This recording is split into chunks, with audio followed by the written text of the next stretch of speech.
can be on your finger, it could be in, to the side. We're just gonna fill it up. So yours is gonna end up looking like this, but you're gonna have your own ideas.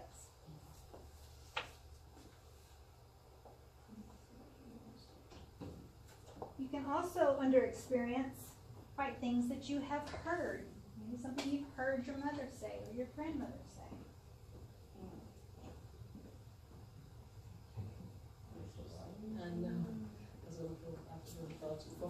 There you go. Do it. That's exactly right. What's something you've heard? Something you've seen. A movie.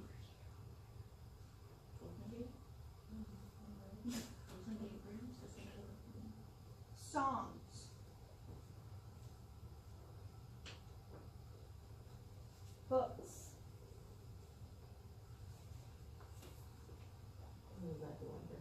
We're still on under experience, same hand. Books you read that you could then make a connection to, write to. Just jotting down all experiences you've had.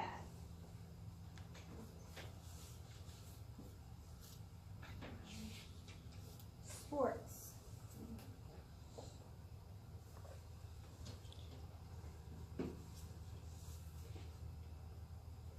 Foods.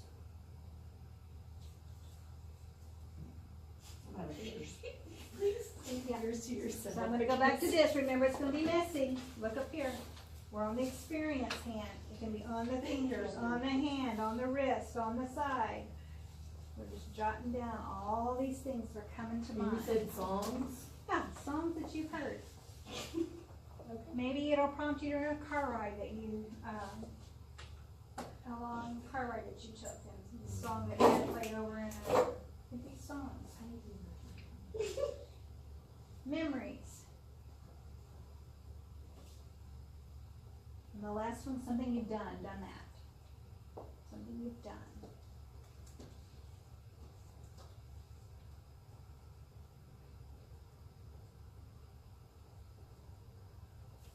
And underneath experience, you'll see with my senses, because some of the things that I mentioned, were things that you could have done. Running a 5K might be something that I put on there because I've done that. But it was also foods, something I tasted. We talked about songs, something you've heard. So on the experience hand, you are listing all these different things with your five senses. Now let's go to the beliefs hand, beliefs. On beliefs, it can be, and they can be true or false, it's just a belief, some ideas, truths, attitudes, thoughts. And actually here on the fingers you can write ideas, and in between your fingers you can write an idea that you've had that, for instance, I'm thinking of Elizabeth's shelter for dogs of service, military people. And those are ideas. Truths. What are some truths you know?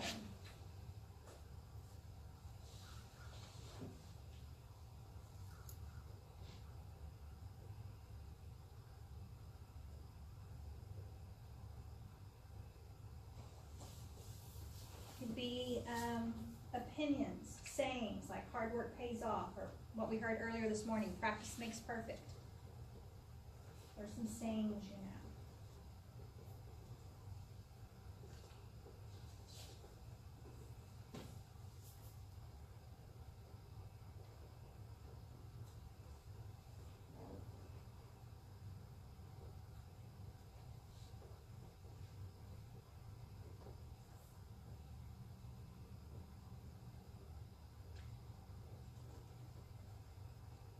Now, if I'm using this in my classroom as a mini lesson for Writer's Workshop on any given day, this would be an exercise I might do with my students to help them come up with an idea, to go from an idea to a draft of what to write about.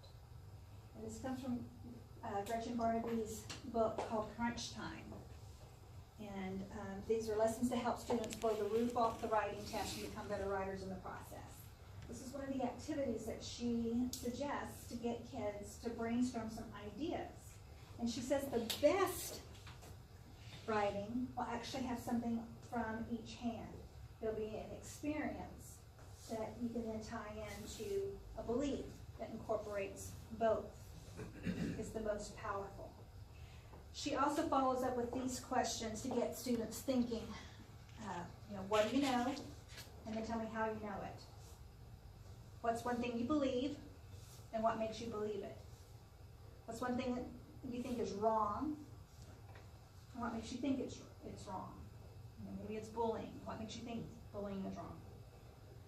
What's something you know in your heart, and how do you know it in your heart? What's one thing you didn't always know, but you know now? How do you know it now? So, like I said, if it's just to get them to write, have them go through this. You've quickly gotten several things they can write about, and you have some beliefs. And if you can get them to put those together, then you've got a really powerful paper. Now, let's take it back to the state writing prompt. Let's say you have taught this strategy to help them brainstorm ideas. How can this help them when they come to the test? Well, let's use that same prompt before that we had, which was to write about one type of hard work that you do, and tell about your work and explain why it is hard to do. One type of hard work and why it is hard to do. So what could go on the experience's hand?